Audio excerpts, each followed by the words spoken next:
I know a lot of people say if a listing is overpriced, do not take it because it'll waste your time. And I'm just going to say, as a new real estate agent, I took a lot of overpriced listings and I don't regret it one bit, because that's how the reason for doing this is, one, it makes you seem more professional. You know, when I go to the dentist, they are going to send me this appointment confirmation. This just makes you seem like a real, true professional. And two is because people can be really flaky, because I can say from personal experience, almost every single time when a relationship with a seller went sideways, it was because. So today I have 13 listing appointment tips, things that you are gonna wanna know before you go on your first or your next listing appointment as a real estate agent.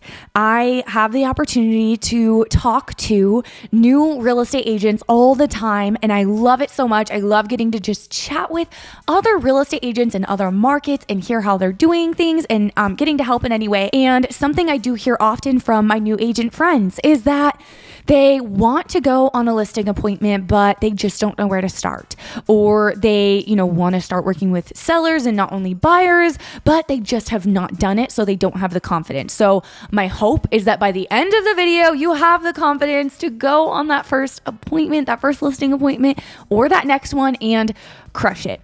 And actually, the very last one I'm going to share is the very most important one. It is what has helped me the most with my listing appointments. And I don't think that if you don't do this very last one, I don't think all these other ones are really going to make that big of a difference. So be sure to stay tuned until the end. You're not going to want to miss anything. But first, if you're new here, welcome. My name's Mariah. I'm a real estate agent in the beautiful state of Oregon, and I've been a real estate agent since 2015. A couple years after I got licensed, my husband Spencer quit his job and joined me, and we have been a husband and wife real estate team ever since. And we do come on here every week with new videos, so be sure to subscribe and hit the bell if you haven't already.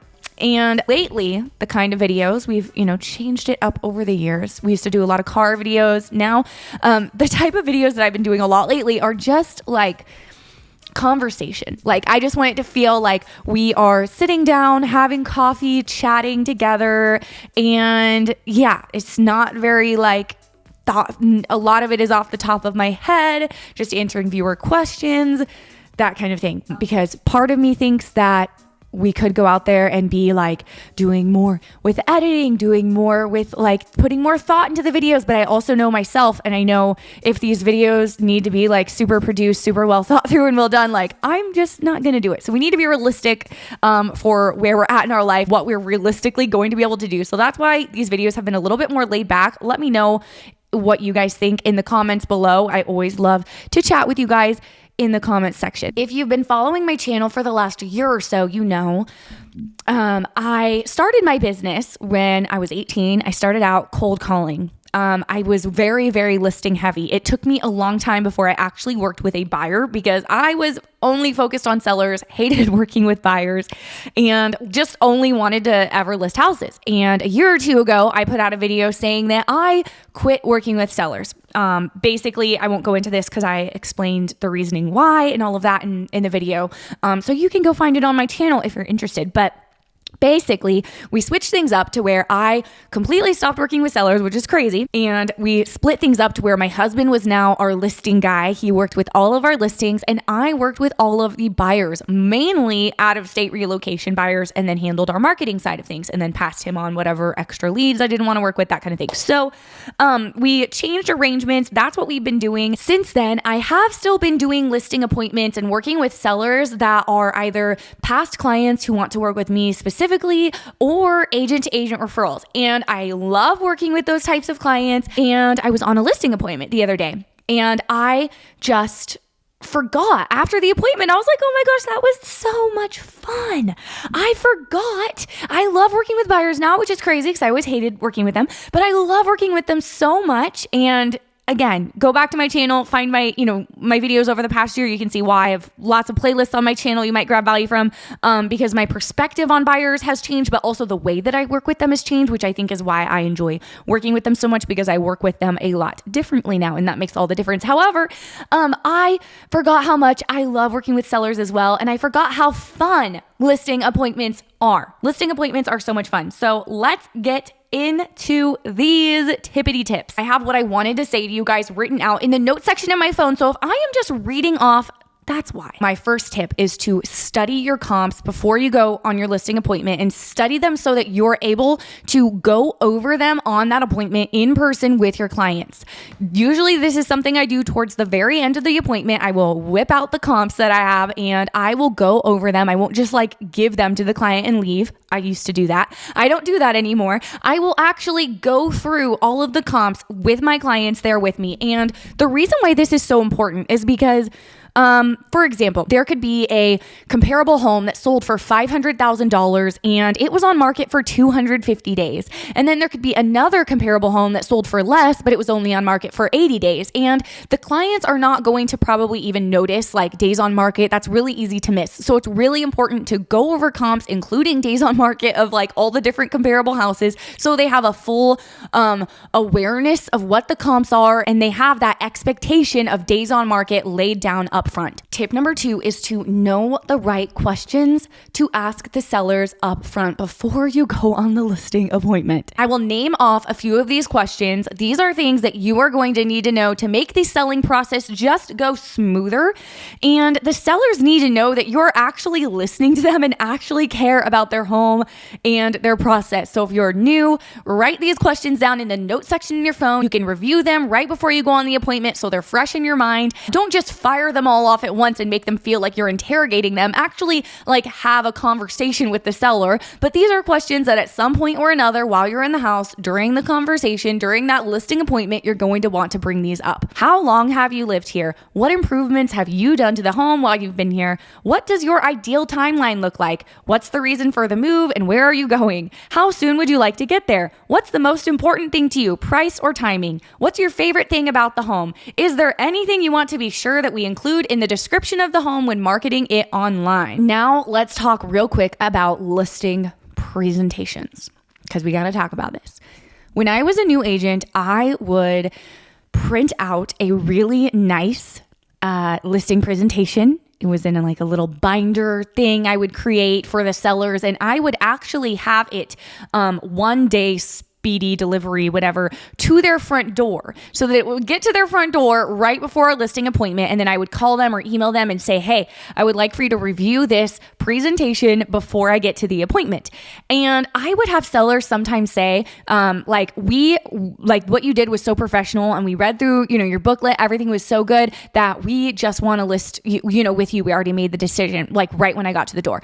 That didn't happen all the time, but that would happen like every now and then. And honestly, the reasons why I did this was just to make myself look professional, because I was young and I needed to look professional, and basically just have them have that presentation up front. So a lot of their questions were answered before I even got there. Now, I know I'm going to get a lot of emails from you guys asking me to send you my presentation or what's in it. That presentation is long gone. I'm sorry. I do not have it anymore. I literally don't even remember. I'm going to try to remember right now, like, what did I even put in it? So if you want to like create your own presentation type thing to send to sellers that's similar to this, I know I had client testimonials. So I just made my own document, Word, Microsoft Word, whatever, in my laptop, and printed it of a list of testimonials from satisfied clients.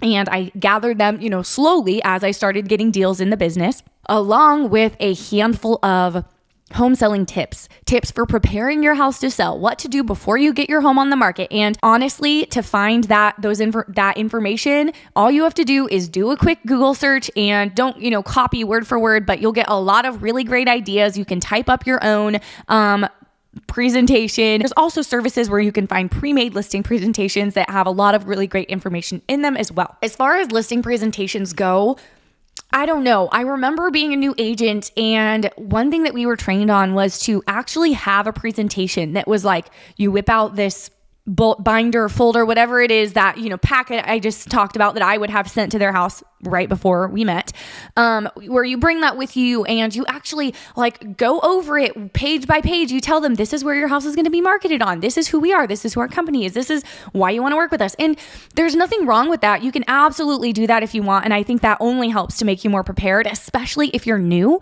But I think that for me, if I was going to be like sitting down and like having to remember this actual like presentation I'm going to give them, I just think that would make me really nervous and I would probably come across as like not myself. I would probably be really awkward and that's just not my style. Personally, that's just not how I prefer to go on listing appointments.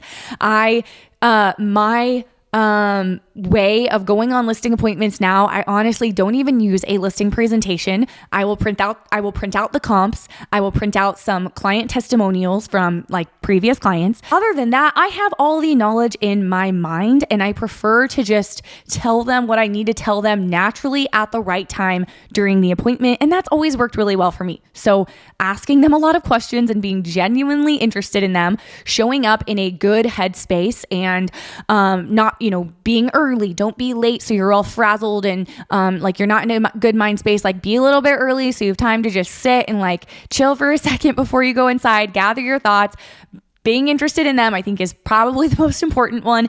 And then also just knowing the answers to the questions they could potentially ask you. That's why I really don't have any sort of presentation, is because I know the questions that the sellers are going to ask me on the appointment. I know the answers to them and I don't really need to have it in this like presentation packet. I know what we do to market their home. I know the questions they're going to ask about the process and all of that. So take it or leave it. That's just like what works for me. Take any of that advice, your personality and how you work best. Do with that whatever, works best for you and your way of doing things. Tip 4 is always use professional photography to market your listings. It is so worth it. We always hire a professional for our listings, whether that is no matter if we are listing a manufactured home in a park or if we are listing a piece of bare land, which we've listed a lot of both of those two types of properties in the past, or if we are listing a, beautiful acreage property that needs drone footage, like whatever the type of property is, we are going to get at least some sort of professional photography. Now, we don't do drone footage or a listing video for a manufactured home that's in a park. Know the property. I think at the bare minimum, you should at least be doing professional listing photos for every single property that you list. Yes, you have to pay for them, but these photos you're going to be able to use for marketing for yourself and your own business. You're going to be able to put them out on, whatever outlets you use, whether it's Facebook, Instagram, a business page or website, whatever like outlet you use to market your business, you're going to be able to use these professional photos to make postings that will then bring you more potential clients. I know if I was scrolling through Facebook and an agent was making a post about their new listing and the listing photos were taken with their iPhone or they took them by themselves, I would not want to hire them to list my house personally. Tip number 5 is bring the listing paperwork with you in person for them to review. For the longest time, I did not use DocuSign. I literally had everything signed in person. Don't ask me why. I just liked the old-fashioned way, I guess you could say. But I have my sellers DocuSign the listing agreement now. They appreciate that. They, unless for some reason they don't want to or can't use DocuSign, occasionally that'll happen. But generally, they're going to want to DocuSign because it's just easier for them.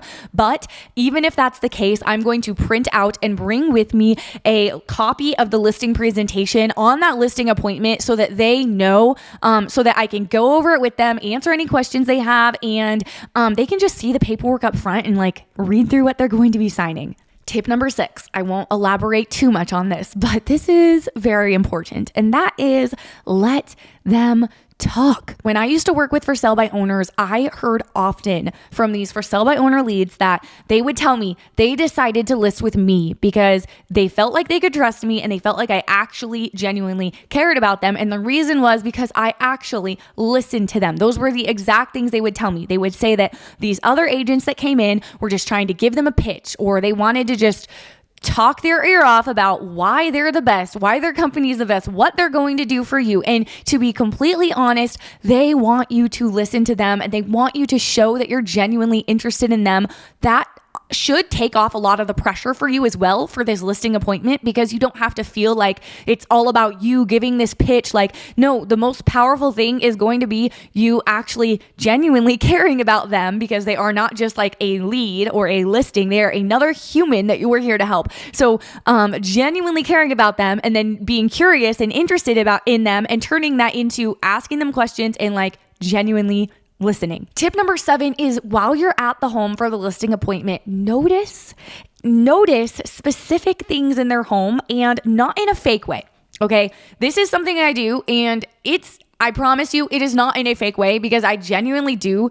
I don't know if it's because I've just been into so many houses. I really genuinely like appreciate things about houses, whether it's something the seller added or did to the house or didn't. Like, I genuinely really appreciate and love like finding things to appreciate about the home. So find specific things to genuinely appreciate about the home, and then point them out to the sellers. These sellers have probably lived in their home for a while. They probably have done a lot to the house, and this is a really big deal to them, and they deserve to have some acknowledgement for all their hard work and their pride of ownership. And I know not every home is going to have a lot of things to point out that are great. If the house is just not it, and you're having a hard time finding something to point out that's positive, just focus on and look for something positive. Maybe the house is like, I went into this house a few weeks ago, and a literal actual hoarder lived in the house. It was about 500 square feet, looked like it and smelled like it needed to be teared down.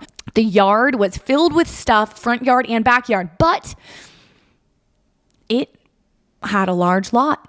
There was something to compliment, and it had a large deck. There was something else to compliment, and it was right across the street from an elementary school. You know what? Someone's going to really appreciate that. So even if it's really hard to see the positive things in the house, try to go in with that perspective and look for the positive things, and then notice them and tell the seller that you notice them. Number 8, remember 13 is the most important. So do not go anywhere. You're not going to want to miss that one. Number 8 is be honest with them about the price. They will appreciate you for being honest. However, also make sure they know that the price they listed at the end of the day is up to them. This removes the pressure by you saying like, hey, this is my honest opinion as an expert based off of what I'm seeing, but at the end of the day, the price that you want to list it at is up to you. This takes off the pressure of like them feeling like you're trying to force them to list it at a price that's lower than what they think it's worth, because I've heard sellers a lot of times say things like the agent just wanted to get a quick sale, so they wanted to list it at a low price, and then they go list with someone else who says it's, listed at, who would sell for a higher price.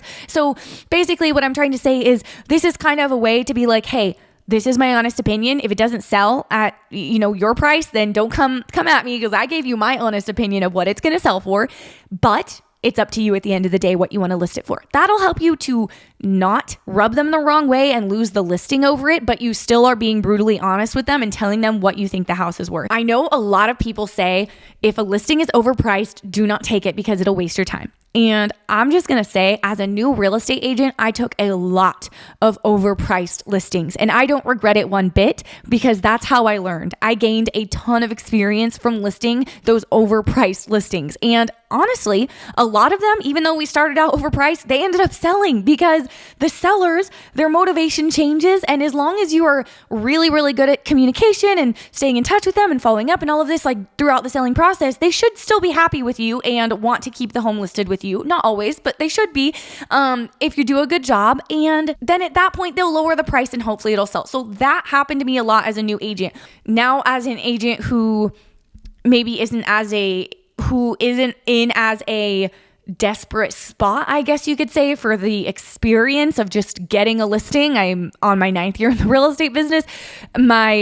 If a seller is extremely unrealistic and not willing to budge, we won't take the listing. But if the seller wants to start higher than what we suggest them, like what we think their price should be, what we will say is, after the home has been on the market for about 2 weeks, the market will tell us if it's overpriced or not. We will know based off of the amount of activity we're getting, if we've gotten any offers yet, how many showings we've been having, the feedback from the showings, if we've been having them. And that's basically going to be the market's way of telling us if we're overpriced or not. And if that happens, before we, agree to this high price, we need you to be okay with lowering the price a little bit at that point. And usually, like almost always the sellers are okay with that and it works out for everybody.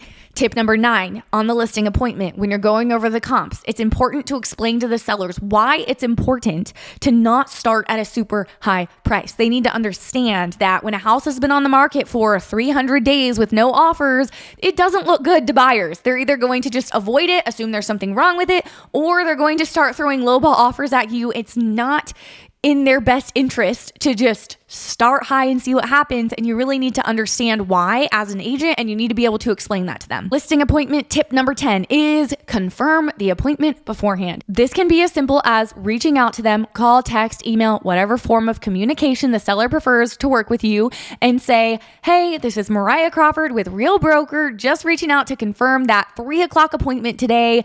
If that doesn't work for some reason, let me know. Otherwise, I'll see you then. And that way they can get back to you. It can remind them of it. If for some reason something changed and they need to cancel on you, they can tell you. The reason for doing this is, one, it makes you seem more professional. When I go to the dentist, they are going to send me this appointment confirmation. This just makes you seem like a real, true professional. And 2 is because people can be really flaky. And I know I had an appointment last month where this happened. I was supposed to drive an hour away. I was going to the Portland area for this appointment, and we booked it about a week beforehand. And I contacted the client the morning of and did that little confirmation call and left them a voicemail. And then they got back to me saying, oh my gosh, I forgot. I double booked. So we're not actually going to have the appointment. We're going to have to reschedule. And if I was a newer agent, this used to happen to me all the time, I wouldn't have confirmed it and I would have just driven there anyway and wasted a lot of time. So to save yourself from wasted time, this is actually a tip for buyers and sellers. I do this no matter what kind of appointment it is with clients. Confirm the day of, or at the very least, the night before, and this will save you a lot of wasted time and help you just look a little bit more professional. Tip number 11 is send a handwritten thank you note to the seller directly after the listing appointment. This is something I used to do every single listing appointment, never missed one. I need to get back on the train because I've really not been consistent with this like I used to be. But I would actually keep a big stack of thank you notes in my car in the middle console. So no matter, where I was at, as soon as I was done with that listing appointment, before I even left the seller's driveway, I had that handwritten thank you note written and my business card was in it and it was ready to be sent. And by the next day, I would get it out in the mail to the sellers. This is something that, especially if it's a situation where you're competing, I think no matter what, they deserve a thank you note. But, and this can definitely set you apart, help you get future referrals, and just start the working relationship off on a good, courteous note. But, especially if you're in a situation where you're competing for that listing, this is something that can just set you apart a little bit. Tip number 12 is, once you do get the listing, communication is the one thing that is going to determine whether the seller thinks that you did a really good job or a really bad job. And what I mean by that is, you could be doing the best job ever as the listing agent, marketing it everywhere, doing all the things, and the seller is not going to know or care or think that you did a good job if you stop communicating with them. You need to be reaching out to them at least once a week. Generally, I know back when I do not have that many listings anymore, but because of just how I've changed my business and my life and all of the things. But back in the day, every single Monday, I had it in my calendar to go through and go down my list of sellers. Every single one of my listings, I would contact the seller. Generally, it was with an email, sometimes a call or a text, depending on how they wanted to be communicated with, and just send them a little update. And what I found is that it can be really difficult to reach out to sellers when you have no activity on the home, when there's nothing new to tell them. It's easy to reach out when you're like, hey, we've had 200 views on Zillow and everyone wants to see your house. But when you have had not much activity at all and there's crickets, it's really difficult to want to reach out to them because you don't really have any good news to tell them. But you got to do it anyway, because I can say from personal experience, almost every single time when a relationship with a seller went sideways, it was because lack of communication. On my end, there was nothing wrong because I wasn't doing anything wrong, but to them, I'd dropped off the face of the earth because I wasn't communicating as much as they wanted me to. So reach out to them at least once a week, even if there's nothing to say. And if there's nothing to say, just give them a call and say hi and say, hey, just wanted to let you know we're still, marketing your home everywhere. We're doing this, we're doing that, we're doing everything to get it sold. I don't really have much of an update, but I wanted to just stay in touch with you and let you know, we're still doing our thing. And if you need anything, let me know. So just giving them a quick call or message that doesn't really tell them anything that insightful is better than them not hearing from you at all, because when they don't hear from you, that's when they start assuming not good things, like you're not working for them. My last tip, this is it. This is the most important one, guys. Are you ready? Tip number 13.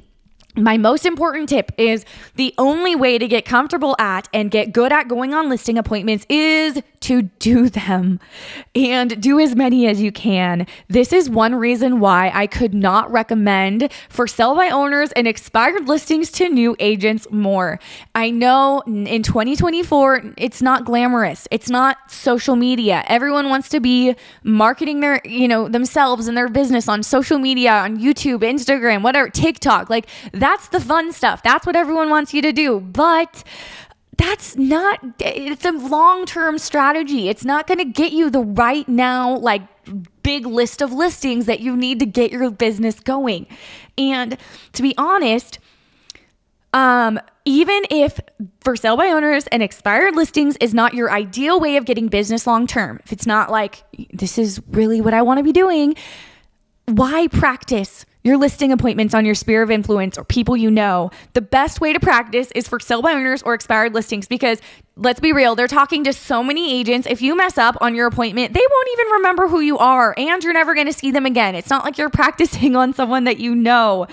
So in a way, there's literally no pressure. The best thing I did when I was 18 and just got my real estate license was I booked a lot of listing appointments. That was really my main goal. When I wake up in the morning, was getting and going on appointments. And I failed so many times at listing appointments, and I'm so grateful that I got that part of my business out of the way in the beginning. And I've done so many listing appointments that when I get that now that I'm more established and that I do have more of a presence online, because that does take time to start getting business from. Now, when I do get business from that, like agent to agent referrals or just referrals in general, I don't have to be practicing on those leads. Those are not the ones that I want to be messing up on, because I got that part out of the way. And this doesn't mean that you can't do a great job as a listing agent from the start, but your 100th listing appointment is for sure going to be a lot easier for you to do than your first or your second or your 10th. Okay. So that is it for today. Thanks for hanging out with me, guys. Please leave a comment below. I love chatting with you guys in the comments section. If you grab value from this video, hit the thumbs up button, share this video with a realtor friend, and lastly, head over to my channel. I have a handful of playlists that you might grab value from, and I'll see you guys next week.